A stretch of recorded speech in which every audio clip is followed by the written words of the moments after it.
Welcome ladies and gents, Chris Andre here. You can find me at BetBoxing on Twitter. Of course, you can subscribe to the channel. Let's talk boxing. Last night I was on Punch Perfect Boxing's channel.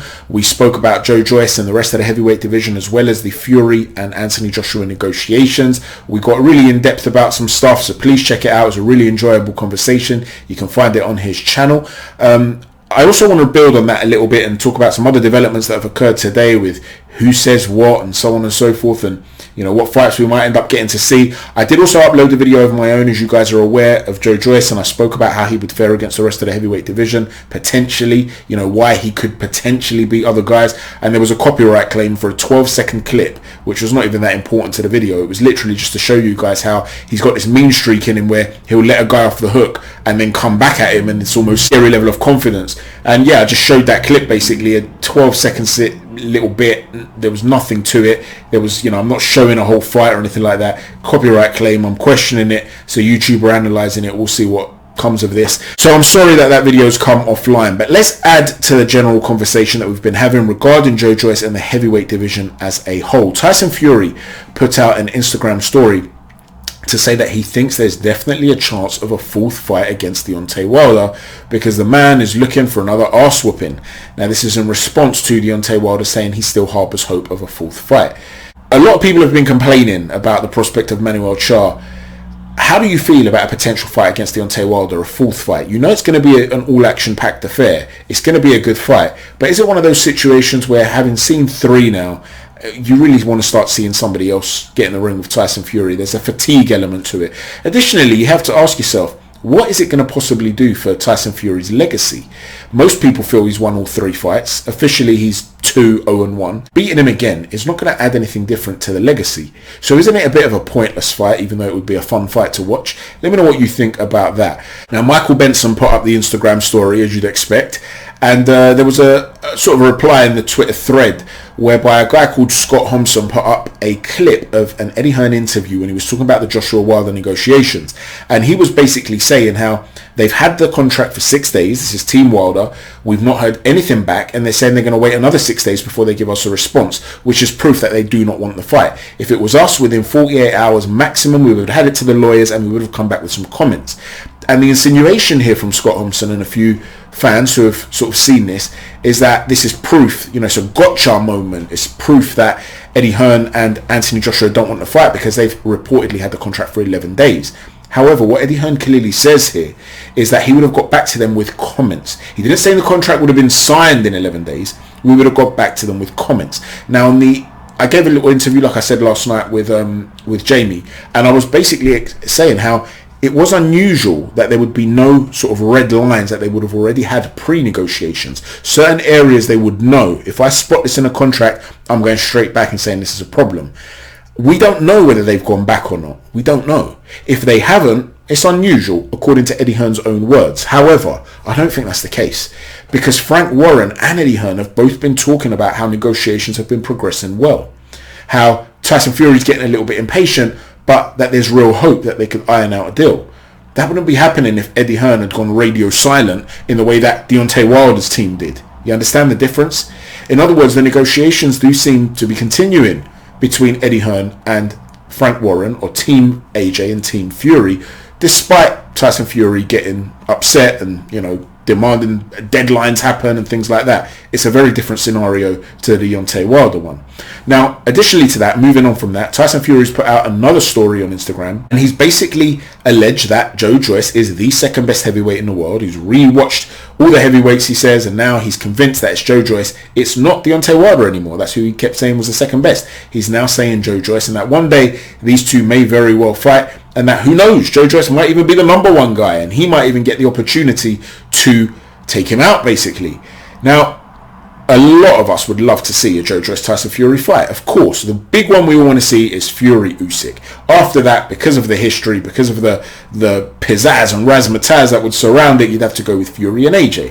However, no one's going to complain about a Joe Joyce Tyson Fury fight, but I made a point last night during the interview with Jamie as well, and I'm not going to talk about all the things I spoke about with Jamie because I do want you guys to go and check out that interview, but just a little point that is relevant to this particular story here. He gave an interview, Joe Joyce, with TalkSport about a month ago, and he was asked whether Anthony Joshua could beat OLEKSANDR USYK in the rematch, and he came out and he said he's going to try and use his size, and he's going to make it more uncomfortable for Usyk. But ultimately, no, I just think Usyk's too skilled. Even with the size disadvantage, he's too skilled. Later on, he was also asked whether Alexander Usyk would beat Tyson Fury, and he said no. He was quite adamant with it. Why do you think that is? He's fought Alexander Usyk in the amateurs. He's sparred extensively with Anthony Joshua, and he's sparred extensively with Tyson Fury in the past, a couple of years ago maybe. So why do you think he would have this mindset, Joe Joyce? Isn't that interesting? To me, the way it comes across, and I mentioned this last night on Jamie's interview, and I'm not going to go into all the stuff I spoke about on Jamie's interview, because I do want you guys to go to Punch Perfect Boxing and check that interview out. But this is relevant to what's going on here today. He's talking about his own perception based on his own experiences. He also said that Tyson Fury was very, very awkward to land on. He was awkward to catch. This was in a separate interview, not that Talk Sport one. But what does that tell you? Doesn't that tell you that maybe he has had more success against Anthony Joshua? He respects him a little bit less, perhaps. He's been trash talking. He wants to fight AJ, he's been saying, and it's not really like him to trash talk, but he did do a bit of trash talking, didn't he?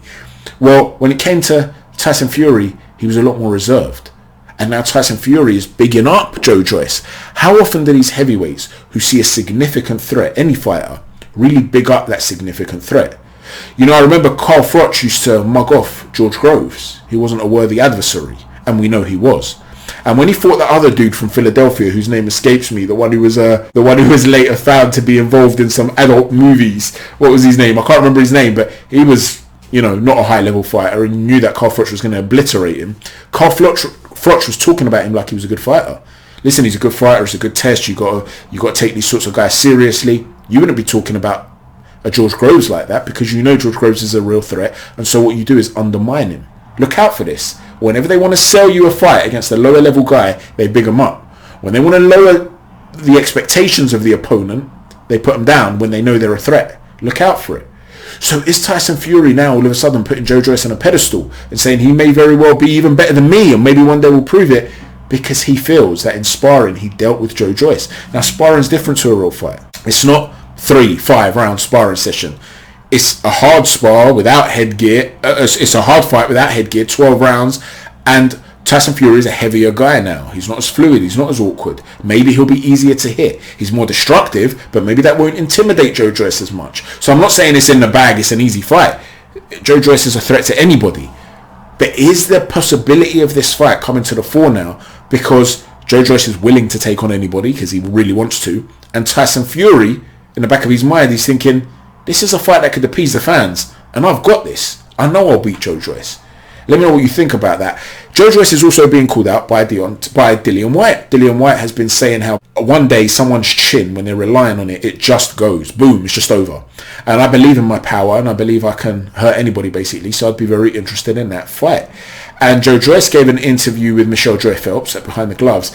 And he said, let's go, let's have it. I'll fight him. It'll be a car crash. So he seems to want that smoke with Dillian Whyte as well. But he's also said, with regards to Deontay Wilder, no hesitation. It's Deontay Wilder that is the one that could be the biggest test for his chin, because he's got phenomenal power, and it would be a risky fight, but a fight he would be willing to take. So he seems to want everybody. But isn't it interesting, this sort of development with Tyson Fury coming out? Or is he just talking? Is it just Fury being Fury and just talking, trying to wind up AJ again and trying to wind up Deontay Wilder? Yeah, Joe Joyce is the second best heavyweight in the world.